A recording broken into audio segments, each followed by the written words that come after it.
At least 9 people have died in a new wave of attacks in Ukraine in which Russia used powerful weapons, including rare hypersonic missiles.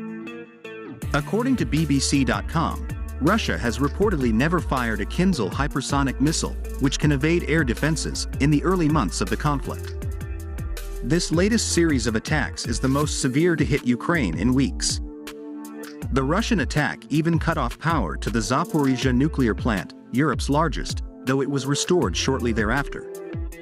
On Thursday, the 3rd of September 2023, Russian Defense Ministry spokesman Igor Konashenkov said, high-precision long-range air, sea and land-based weapons, including the Kinzhal hypersonic missile system, hit a key element of Ukraine's military infrastructure. The Ukrainian military claims to have shot down 34 Iranian-made cruise missiles and 4 Shahed drones. But it also said Ukraine was unable to intercept the 6 Kinzhal ballistic missiles. Ukraine is also unable to destroy older weapons, such as the Kh-22 anti-ship missile and S-300 anti-aircraft missile. This was a major strike and the first time with so many types of missiles, Reuters news agency quoted a spokesman for the Ukrainian Air Force as saying, "This attack is not like before. President Vladimir Putin has highlighted Russia's investment in hypersonic ballistic missiles.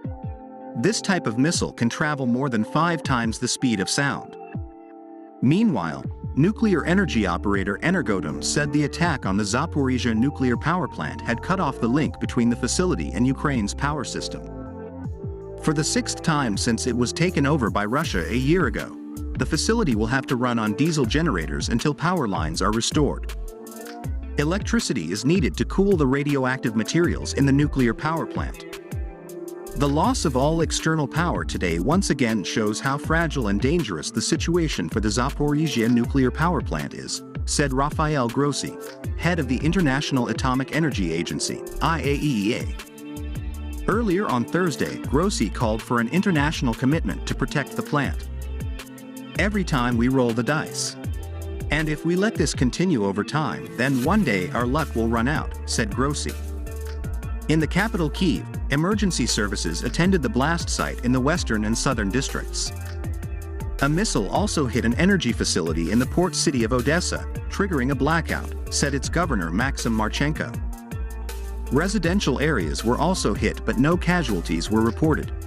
Elsewhere, the Ukrainian military said it had repelled an intense Russian assault on the eastern city of Bakhmut.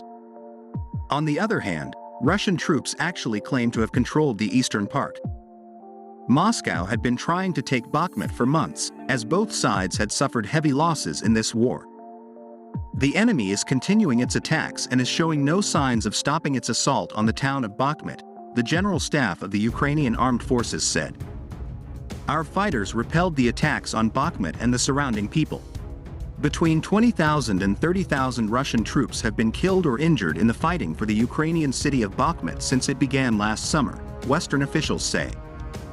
However, these figures cannot be independently verified. Regarding the Nord Stream pipeline bombing, it is estimated that pro-Ukrainian groups used hundreds of kilograms of explosives. The Nord Stream pipeline connecting the Russian network to Germany exploded on September 26, 2022, then. Damage to the Nord Stream pipeline has raised fears of possible sabotage attempts. Al Jazeera reported, the Danish armed forces released a video showing bubbles visible on the surface of the Baltic Sea, right above the pipe on Tuesday, the 27th of September 2022.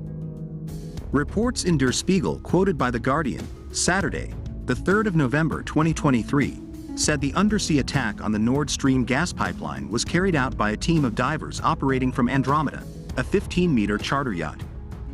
On the 6th of September, Der Spiegel traced Andromeda's route around the Baltic from the German city of Rostock to the island of Rügen and finally to the island of Christiano in Denmark, close to the site of the explosion. Experts questioned how many explosives were used in the sabotage attack. It is estimated that the explosives used reached hundreds of kilograms. Another question also arises about whether there are other ships involved, considering that there must be a breathing apparatus carried in the effort. Der Spiegel said that one of the 6 crew members at Andromeda used fake Bulgarian passports. But German investigators have not identified the nationalities of the bombers or attributed responsibility to any government. A New York Times report this week cited intelligence sources as saying that pro-Ukrainian groups were involved in the Nord Stream pipeline bombing. German authorities have warned about a possible false flag operation in which misleading clues are deliberately left to point in the wrong direction. Ukraine has denied involvement. The Ukrainian government has denied involvement in the attacks on the Nord Stream 1 and 2 pipelines. The pipeline, built to transport natural gas from Russia to Germany, is majority owned by Russia's state-owned Gazprom. They were not operational at the time of the attack, which came 7 months after Vladimir Putin's all-out invasion of Ukraine. Spiegel quoted a port chief in Rugin as saying that the group that hired Andromeda were dressed like normal sailors. They are seen carrying shopping bags filled with provisions to the ship, speaking in a language that sounds Polish or Czech to him. He added that the group consisted of several men and women.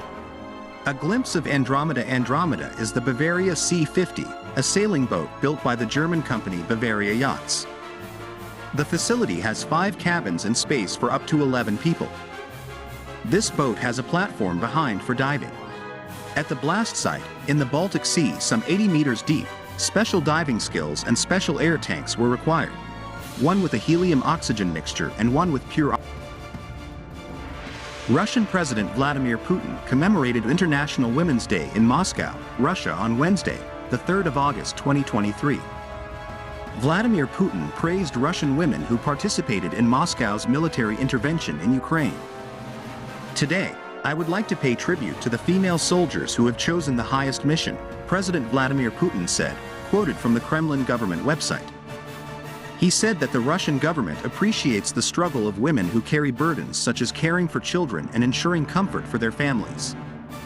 Now that Russia is facing a direct threat to its security and sovereignty, we see many examples of courage and determination, President Vladimir Putin said at the ceremony. In this hall there are women who carry out their military, official and professional duties with honor, he added, quoted by the Moscow Times. President Vladimir Putin handed out the award to women who the Kremlin determined had distinguished themselves professionally or were mothers of extended families. A female journalist serving in Kherson and a female doctor in the Luhansk region of Ukraine were among the women to receive the award. Nothing is impossible for you, Vladimir Putin said in a speech to a group of Russian women at the event. Vladimir Putin handed them bouquets of flowers, to a fanfare of trumpets. He told the women they could be gentle and feminine at the same time. You always fought for justice. You did everything to ensure that life in the family, society and the country always improves, Vladimir Putin said, quoted by Reuters. Putin emphasized that Russia recognizes every merit of women involved in its struggle in Ukraine. In our country, recognition of the merits of professionally working women is harmoniously combined with a deep understanding of the importance of motherhood and traditional values, said Vladimir Putin. Zelensky praises Ukrainian women. In addition, the celebration of International Women's Day is also celebrated in Ukraine. Ukrainian President Volodymyr Zelensky praised Ukrainian women for taking a central role in defending their country against Russian invasion. I think it's important to thank today. To thank all the women who worked, taught, studied, saved, healed, fought for Ukraine, said Zelensky in a short video on International Women's Day. It is also a day to remember, think about and thank all the women who gave their lives for our country, he added.